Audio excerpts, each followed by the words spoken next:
ಹಿಂದಿನ ಭಾಗದಲ್ಲಿ ಇಂಪನ ತನ್ನ ದುರಂಕಾರದ ಮಾತುಗಳಿಂದ ಎಲ್ಲರ ಮನಸ್ಸನ್ನು ನೋವು ಮಾಡ್ತಾ ಇರ್ತಾಳೆ.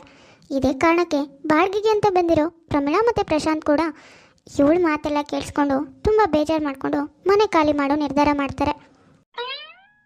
ತಾಯಿ ಕೂಡಿಟ್ಟಿರೋ ಆಸ್ತಿನಲ್ಲಿರೋ ಇಂಪನನಿಗೆ ಇರೋ ಈ ದುರಂಕಾರ ಇವಾಗಲಾದರೂ ಕಡಿಮೆ ಆಗತ್ತಾ ಅಥವಾ ಅವಳಿಗಿರೋ ದುರಂಕಾರ ಇನ್ಮುಂದೆನೂ ಹಾಗೇ ಇರುತ್ತಾ ಅನ್ನೋದನ್ನು ಇವತ್ತಿನ ಎಪಿಸೋಡ್ನಲ್ಲಿ ನೋಡೋಣ.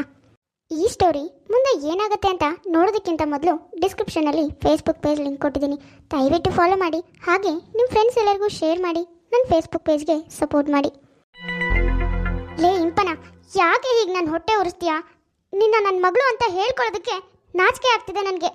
ಯಾಕಾದರೂ ನನ್ನ ಹೊಟ್ಟೆಲಿ ಹುಟ್ಟಿದ್ಯಾ ನೀನು? ಛೇ, ಯಾಕಮ್ಮ ಹೀಗೆ ಮಾತಾಡ್ತಿದ್ಯಾ? ನಾನೇನು ಮಾಡಿದೆ ಇವಾಗ? ಅವರು ಬಾಡಿಗೆ ಹಾಗೇನೇ ಇರಬೇಕು.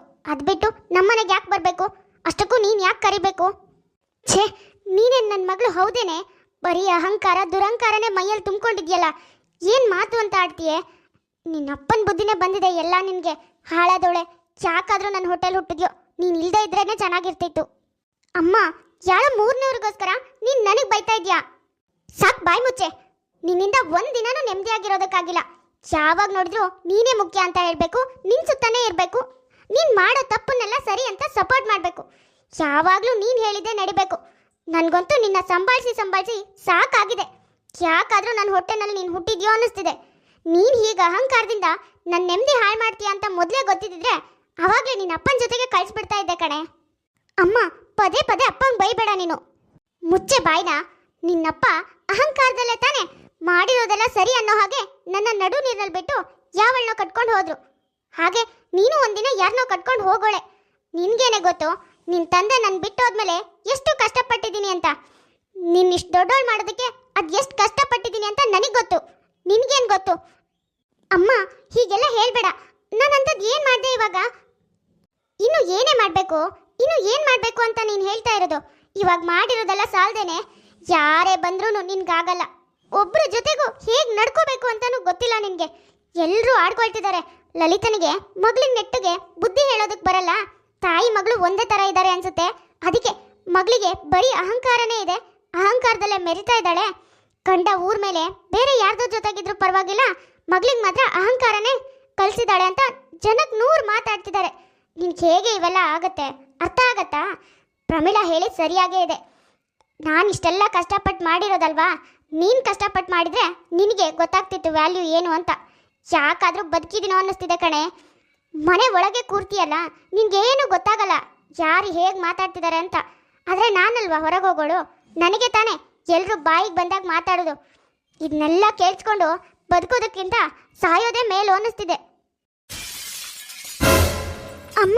ಅಮ್ಮ ಏನಾಯ್ತಮ್ಮ? ಅಮ್ಮ ಕಣ್ಬಿಡು, ಎದ್ದೇಳಮ್ಮ ಪ್ಲೀಸ್. ಅಮ್ಮ, ಯಾರಾದರೂ ಬನ್ನಿ, ಹೆಲ್ಪ್ ಮಾಡಿ. ಅಮ್ಮ ಕಣ್ಬಿಡಮ್ಮ, ಏನಾಯ್ತು?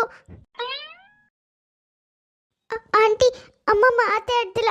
ಪ್ಲೀಸ್ ಆಂಟಿ ಬನ್ನಿ, ಏನಾಯ್ತೋ ಗೊತ್ತಾಗ್ತಿಲ್ಲ. ಹಾಸ್ಪಿಟಲಿಗೆ ಕರ್ಕೊಂಡು ಹೋಗ್ಬೇಕು, ಪ್ಲೀಸ್ ಆಂಟಿ. ಏನು ನಾವಾ? ನೋಡಮ್ಮ ಇಂಪನ, ನಮಗೂ ನಿಮಗೂ ಸ್ಟೇಟಸ್ ಮ್ಯಾಚ್ ಆಗಲ್ಲ. ಹಾಗಿರುವಾಗ ನಾವು ನಿಮ್ಮನೆ ಒಳಗೆ ಬರೋದು ಅಯ್ಯಯ್ಯೋ ಬೇಡ.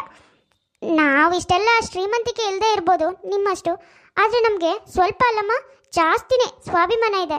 ನಿನ್ನ ಹತ್ರ ಇಷ್ಟೆಲ್ಲ ಹೇಳ್ಕೊಂಡ್ಮೇಲೂ ನಾವು ಮತ್ತೆ ನಿಮ್ಮ ಮನೆಗೆ ಮಾತ್ರ ಬರೋದಿಲ್ಲ.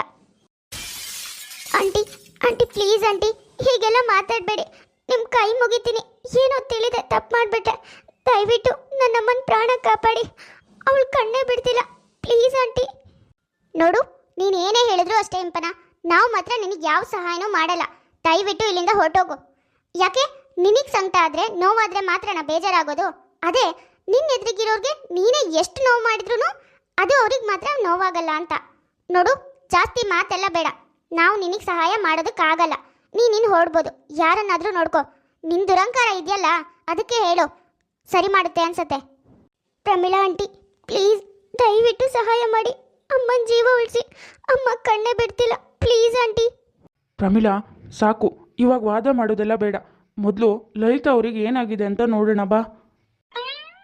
ಇಂಪನ ಎಷ್ಟೇ ಅವಮಾನ ಮಾಡಿದ್ರು ಕೂಡ ಪ್ರಮೀಳಾ ಮತ್ತು ಪ್ರಶಾಂತ್ ಲಲಿತನ ಒಳ್ಳೆತನಕ್ಕೆ ಅವಳಿಗೆ ಏನಾಗಿದೆಯೋ ಏನು ಅಂತ ಹೋಗಿ ನೋಡ್ತಾರೆ. ಲಲಿತಾ ತುಂಬ ಟೆನ್ಷನ್ ಮಾಡಿಕೊಂಡು ಮೊದಲೇ ವೀಕ್ ಆಗಿರ್ತಾಳೆ. ಹಾಗಾಗಿ ದಿನೇ ದಿನೇ ಮಗಳು ಮಾಡೋ ವರ್ತನೆ ನೋಡಿ ಅವಳು ಇನ್ನೂ ಚಿಂತೆ ಮಾಡೋದಕ್ಕೆ ಶುರು ಮಾಡ್ತಾಳೆ. ಆದರೆ ಸಡನ್ನಾಗಿ ತಾನು ಇಷ್ಟಪಟ್ಟಿರೋ ಪ್ರಮಿಳಾ ಮತ್ತು ಪ್ರಶಾಂತ್ ಮನೆ ಖಾಲಿ ಮಾಡ್ತಾ ಇರೋದು ನನ್ನ ಮಗಳಿಂದಾನೇ, ಅವಳಿಂದಾನೇ ಕಾರಣ ಅಂತ ಬೇಜಾರು ಮಾಡಿಕೊಂಡು ಮಗಳಿಗೆ ಬೈತಾಳೆ. ಕೋಪ, ನೋವು, ಟೆನ್ಷನ್ ಎಲ್ಲನೂ ಒಟ್ಟೊಟ್ಟಿಗೆ ಮಾಡ್ಕೊಂಡಿದ್ರಿಂದ ಲಲಿತನಿಗೆ ಲೈಟಾಗಿ ಹಾರ್ಟ್ ಅಟ್ಯಾಕ್ ಆಗಿರೋ ಹಾಗಾಗತ್ತೆ. ನೋಡಿ, ಏನೋ ನಿಮ್ಮ ಅದೃಷ್ಟ ಚೆನ್ನಾಗಿತ್ತು, ಹಾಗಾಗಿ ನಿಮ್ಮ ತಾಯಿಗೆ ಏನೂ ಆಗಿಲ್ಲ, ಇಷ್ಟರಲ್ಲೇ ಮುಗ್ದಿದೆ. ಆದರೆ ಅವ್ರು ತುಂಬ ಟೆನ್ಷನ್ನಲ್ಲಿದ್ದಾರೆ ಅನ್ಸತ್ತೆ, ಅದಕ್ಕೆ ಅವ್ರಿಗೆ ಈಗ ಆಗಿರೋದು. ನೀವು ಎಷ್ಟು ಹುಷಾರಾಗಿ ನೋಡ್ಕೋತಿರೋ ಅಷ್ಟು ಬೇಗ ಹುಷಾರಾಗ್ತಾರೆ. ಹೀಗೆ ಇನ್ನೊಂದು ಸರಿ ಆದರೆ ಮಾತ್ರ ನಿಮ್ಮ ತಾಯಿನ ಯಾರೂ ಉಳಿಸೋಕ್ಕಾಗಲ್ಲ. ಇನ್ಯಾವತ್ತೂ ಅವರು ಟೆನ್ಷನ್ ಆಗಬಾರ್ದು, ಅವ್ರನ್ನ ತುಂಬ ಜೋಪಾನವಾಗಿ ನೋಡ್ಕೋಬೇಕು ನೀವು. ಏನು ಹೇಳ್ತಾ ಇದ್ರ ಡಾಕ್ಟರ್ ನೀವು? ಸರಿ ಡಾಕ್ಟರ್, ಇನ್ಮೇಲಿಂದ ನಾನು ನನ್ನ ತಾಯಿನ ತುಂಬ ಜೋಪಾನವಾಗಿ ನೋಡ್ಕೋತೀನಿ. ತುಂಬ ಥ್ಯಾಂಕ್ ಯು ಡಾಕ್ಟರ್. ಲಲಿತಾ ಮೊದಲೇ ತುಂಬ ಸುಸ್ತಾಗಿರ್ತಾಳೆ, ಹಾಗಾಗಿ ಡಾಕ್ಟರ್ ಒಂದು ವಾರ ಅಡ್ಮಿಟ್ ಮಾಡಬೇಕು ಅಂತ ಹೇಳಿರ್ತಾರೆ. ಒಂದು ವಾರ ಆದಮೇಲೆ ಇಂಪನ ತನ್ನ ತಾಯಿನ ಮನೆಗೆ ಕರ್ಕೊಂಡು ಬರ್ತಾಳೆ. ಪ್ರಮಿಳಾ ಮತ್ತು ಪ್ರಶಾಂತ್ ಇಬ್ಬರು ಲಲಿತನ ನೋಡಬೇಕು ಅಂತ ಓನರ್ ಮನೆಗೆ ಬರ್ತಾರೆ.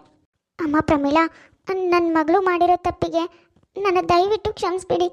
ಅವಳು ಮಾಡಿರೋ ತಪ್ಪಿಗೆ ನಾನು ಕ್ಷಮೆ ಕೇಳ್ತೀನಿ. ಇನ್ಮೇಲಿಂದ ಅವಳು ಹಾಗೆ ಮಾತಾಡದೇ ಇರೋ ಹಾಗೆ ನಾನು ನೋಡ್ಕೊಳ್ತೀನಮ್ಮ. ನೀವೇನು ಬೇಜಾರು ಮಾಡ್ಕೋಬೇಡಿ. ಅವಳಿಗೇನೋ ತಿಳಿದೇ ಹಾಗೆಲ್ಲ ಮಾತಾಡಿದಾಳೆ. ಸ್ವಲ್ಪ ಚಿಕ್ಕವಳಲ್ಲ, ಹಾಗಾಗಿ ಗೊತ್ತಾಗಲ್ಲ. ದಯವಿಟ್ಟು ನನ್ನ ಕ್ಷಮಿಸ್ಬೇಡಮ್ಮ. ಇನ್ಮೇಲಿಂದ ಇನ್ಯಾವತ್ತೂ ಹೀಗಾಗ್ದಿರೋ ಥರ ನಾನು ನೋಡ್ಕೋತೀನಿ. ಅಮ್ಮ, ನೀನೇನು ಚಿಂತೆ ಮಾಡಬೇಡ. ಇವಾಗ ನನಗೆ ನಾನು ಏನು ತಪ್ಪು ಮಾಡಿದೆ ಅನ್ನೋದು ತುಂಬ ಚೆನ್ನಾಗಿ ಅರ್ಥ ಆಗಿದೆ. ಹಾಗಾಗಿನೇ ಪ್ರಮಿಳಾ ಮತ್ತು ಪ್ರಶಾಂತ್ ಅವ್ರಿಗೆ ಇಲ್ಲೇ ಇರೋದಕ್ಕೆ ಬೇರೆ ಹೇಳಿದ್ದೀನಿ. ನೀನು ಸುಮ್ಮನೆ ಟೆನ್ಷನ್ ಮಾಡಿಕೊಂಡು ಆರೋಗ್ಯನ ಇನ್ನೂ ಹಾಳು ಮಾಡ್ಕೋಬೇಡ. ಇನ್ಮೇಲಿಂದ ಮನೆ ಎಲ್ಲ ಜವಾಬ್ದಾರಿನ ನಾನೇ ನೋಡ್ಕೋತೀನಿ. ಇವಾಗ ನೋಡು, ನಿನ್ನ ಹಾಸ್ಪಿಟಲಿಗೆ ಕರ್ಕೊಂಡೋಗಿ ಕರ್ಕೊಂಡು ಬಂದು ಇಲ್ಲೆಲ್ಲ ನೋಡ್ಕೋತಾ ಇಲ್ವಾ? ಹಾಗೆ ಇನ್ಮೇಲಿಂದ ನೀನು ಹೇಳ್ದಾಗೆ ಯಾರ ಮೇಲೂ ಕೋಪ ಮಾಡ್ಕೊಳ್ಳಲ್ಲ, ಹಾಗೇ ಇರ್ತೀನಿ, ಆಯಿತಾ?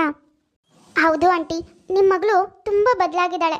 ನಮ್ಮ ಹತ್ರ ಎಲ್ಲ ಕ್ಷಮೆ ಕೇಳಿ ನಿಮ್ಮನ್ನು ಹಾಸ್ಪಿಟಲಿಗೆ ಸೇರಿಸೋವರೆಗೂ ಕ್ಷಮೆ ಕೇಳ್ತಾನೇ ಇದ್ಲು. ನೀವು ಇನ್ಮೇಲೆಲ್ಲ ಚಿಂತೆ ಮಾಡಬೇಡಿ. ಇನ್ಮೇಲಿಂದ ನಿಮ್ಮ ಮಗಳೇ ಮನೆ ನೋಡ್ಕೋತಾಳೆ, ಬೇಕಾದರೆ ನೋಡ್ತಾ ಇರಿ. ನೀವು ಆರೋಗ್ಯ ಹಾಳು ಮಾಡ್ಕೊಳ್ಬೇಡಿ, ನೆಮ್ಮದಿಯಾಗಿರಿ. ಅಯ್ಯೋ ನಿಜಾನೇನಮ್ಮ, ನನಗಂತೂ ನನ್ನ ಮಗಳು ಬದಲಾಗಿರೋದು ನೋಡಿ ತುಂಬ ಖುಷಿ ಆಗ್ತಿದೆ.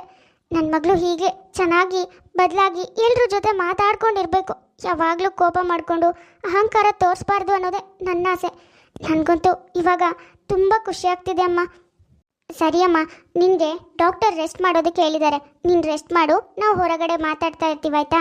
ನೀನು ಜಾಸ್ತಿ ಮಾತಾಡಬಾರ್ದಂತೆ. ಅಮ್ಮ ಪ್ರಮೀಳಾ, ನೀನು ಬದಲಾಗಿರೋದು ನೋಡಿ ನನಗೂ ಖುಷಿ ಆಯ್ತಮ್ಮ. ಹೀಗೆ ಎಲ್ಲರ ಜೊತೆ ನಗ್ನಗ್ತಾ ಇರಬೇಕು.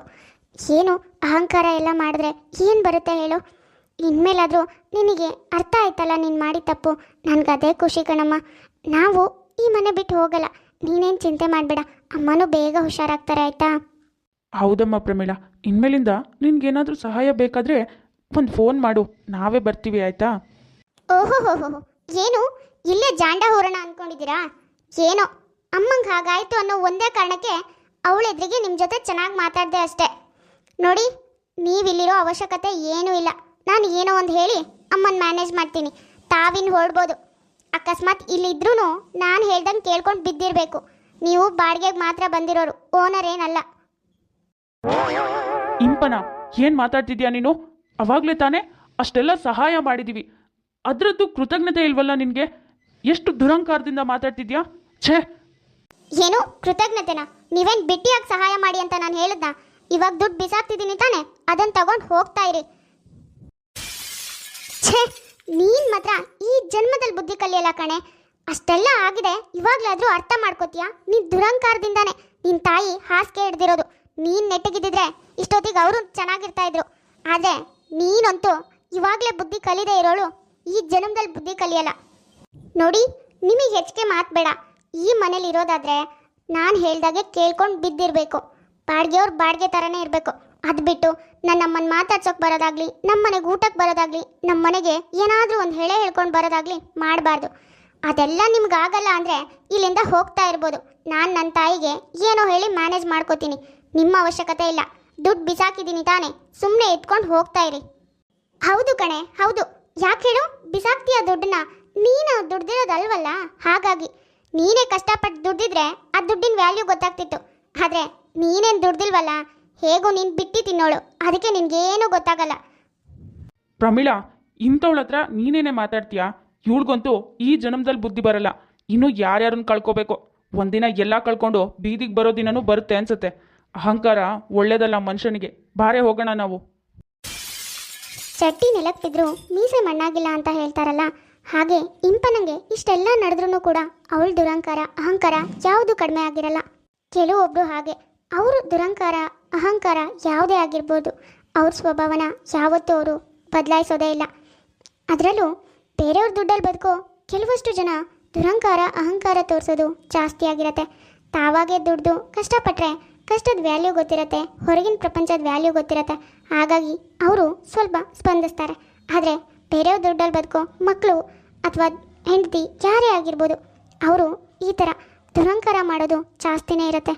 ಸಿಟಿನಲ್ಲಿ ಬಾಡಿಗೆಗಿರ್ತಾ ಇರೋ ಅದೆಷ್ಟೋ ಜನರಿಗೆ ತುಂಬ ಎಕ್ಸ್ಪೀರಿಯನ್ಸ್ ಆಗಿರುತ್ತೆ. ಓನರ್ ಅಥವಾ ಓನರ್ ಮಕ್ಕಳು ಅಥವಾ ಅವ್ರ ಗಂಡ ಯಾರೋ ಒಬ್ಬರು ದುರಂಕಾರದಿಂದ ಮಾತಾಡೋದು, ಇಲ್ಲ ಮನೆ ಖಾಲಿ ಮಾಡಿ ಅಂತ ದುರಂಕಾರದಲ್ಲಿ ಹೇಳೋದು, ಇದೆಲ್ಲನೂ ತುಂಬ ಅಂದರೆ ತುಂಬ ಚೆನ್ನಾಗಿ ಎಕ್ಸ್ಪೀರಿಯನ್ಸ್ ಆಗಿರುತ್ತೆ. ದಿವ್ಯಾ ಮಹೇಶ್ ಅನ್ನೋರು ಕಮೆಂಟ್ ಮಾಡಿದ್ರು ಹಾಯ್ ಹೇಳಿ ಅಂತ. ಹಾಯ್ ದಿವ್ಯಾ ಮಹೇಶ್, ಹೇಗಿದ್ದೀರಾ? ನೋಡಿದ್ರಲ್ಲ ವೀಕ್ಷಕರೇ, ಇವತ್ತಿನ ನಮ್ಮ ವಿಡಿಯೋ ಸ್ವಲ್ಪನಾದರೂ ಇಷ್ಟ ಆಗಿದ್ರೆ ಪ್ಲೀಸ್ ನಮ್ಮ ಚಾನಲ್ನ ಸಬ್ಸ್ಕ್ರೈಬ್ ಮಾಡ್ಕೊಳ್ಳಿ, ಲೈಕ್ ಮಾಡಿ, ಶೇರ್ ಮಾಡಿ, ಹಾಗೆ ಕಮೆಂಟ್ ಮಾಡಿ. ತುಂಬ ಜನ ಹಾಗೆ ವಿಡಿಯೋಸ್ ನೋಡ್ತಾ ಇದ್ರ, ಯಾರ್ಯಾರು ಹಾಗೆ ವಿಡಿಯೋಸ್ ನೋಡ್ತಾ ಇದ್ರು ದಯವಿಟ್ಟು ಸಬ್ಸ್ಕ್ರೈಬ್ ಮಾಡ್ಕೊಳ್ಳಿ. ಹಾಗೆ ಪಕ್ಕದಲ್ಲೇ ಇರೋ ಬೆಲ್ ಐಕಾನ್ನ ಕ್ಲಿಕ್ ಮಾಡಿ ಆಲ್ ಅನ್ನೋದನ್ನ ಸೆಲೆಕ್ಟ್ ಮಾಡಿ. ನೆಕ್ಸ್ಟ್ ನಾನು ಯಾವುದೇ ವಿಡಿಯೋ ಹಾಕಿದ್ರೂ ನೋಟಿಫಿಕೇಶನ್ ಬರುತ್ತೆ. ಸರಿ ವೀಕ್ಷಕರೇ, ನಾನಿನ್ನ ಹೊರಡ್ತೀನಿ. ನೆಕ್ಸ್ಟ್ ವಿಡಿಯೋದಲ್ಲಿ ಮತ್ತೆ ಸಿಗೋಣ.